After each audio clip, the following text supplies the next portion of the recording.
কম্পিউটারে, এবং এটা ই-কোর্ট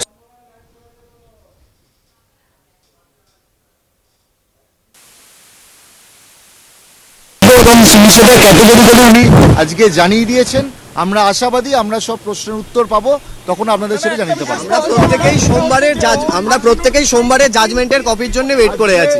জাজমেন্টের কপি পেলে প্রথম থেকেই আমি বলে দিচ্ছি, আজকে সঞ্জয়ের বক্তব্য, আমি এই ঘটনার সঙ্গে যুক্ত নই, আমাকে ফাঁসানো হয়েছে এবং প্রচুর লোক আছে যারা ফাঁসিয়েছে, আমি নির্দোষ, আমি কিছু করিনি।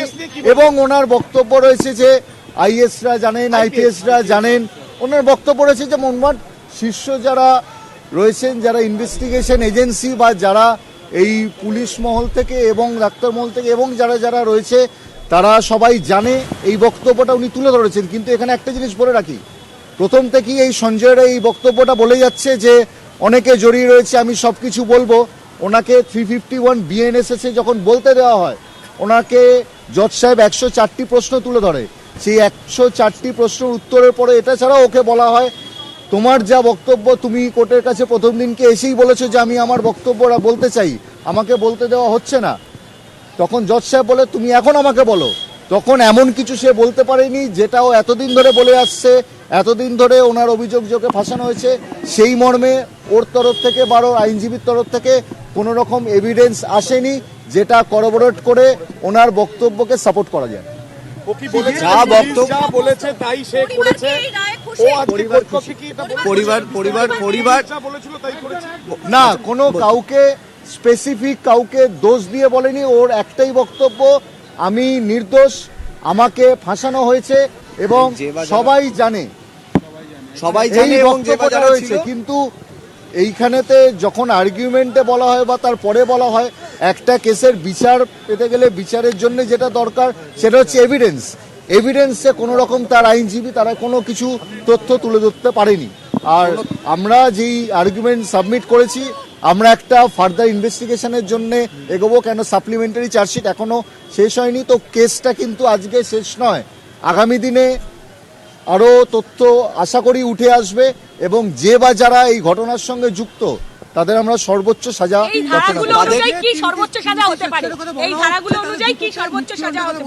এই ধারা অনুযায়ী যা আছে সর্বোচ্চ সাজা ফাঁসি আছে, মানে ক্যাপিটাল পানিশমেন্ট, যেটা আমার মৃত্যুদণ্ড সেটা রয়েছে।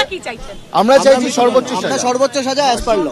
ধারায় একমাত্র অভিযুক্ত সঞ্জয় রায়কে বলা যাবে একমাত্র অভিযুক্ত। দেখুন, আপাতত প্রিলিমিনারি চার্জশিট জমা পড়েছে, supplementary chargesheet is yet to come, further investigation is still pending, যেটা সিবিআই এর তরফ থেকেও বক্তব্য এবং আমাদেরও বক্তব্য আগামী দিনে যাতে এই সাপ্লিমেন্টারি চার্জশিট দেওয়ার আগে যাতে সম্পূর্ণভাবে সঠিকভাবে তদন্ত হয় এবং যে বা যারা এই ঘটনার সঙ্গে যুক্ত তাদের নাম যেন সামনে চলে আসে। এবং আসার পর আমরা এটাই প্রার্থনা করব, মানে জজ সাহেবের কাছে প্রার্থনা করব তাদেরকে সর্বোচ্চ সাজা দেও।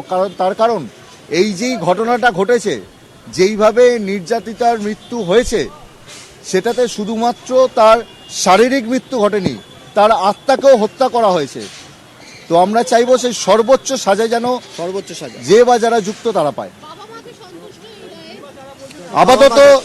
আপাতত তো সঞ্জয় রায়কে আনা হয়েছে। সঞ্জয় রায় যে ঘটনার সঙ্গে যুক্ত এবং তার যে নলেজ আছে সেইটা পুরোপুরি কোর্টেতে উঠে এসছে এবং যে কোনো ঘটনার সঙ্গে যুক্ত থাকবে এবং যার নলেজ থাকবে সে সমানভাবে দায়ী এবং সে ডেফিনেটলি ঘটনার সঙ্গে যুক্ত।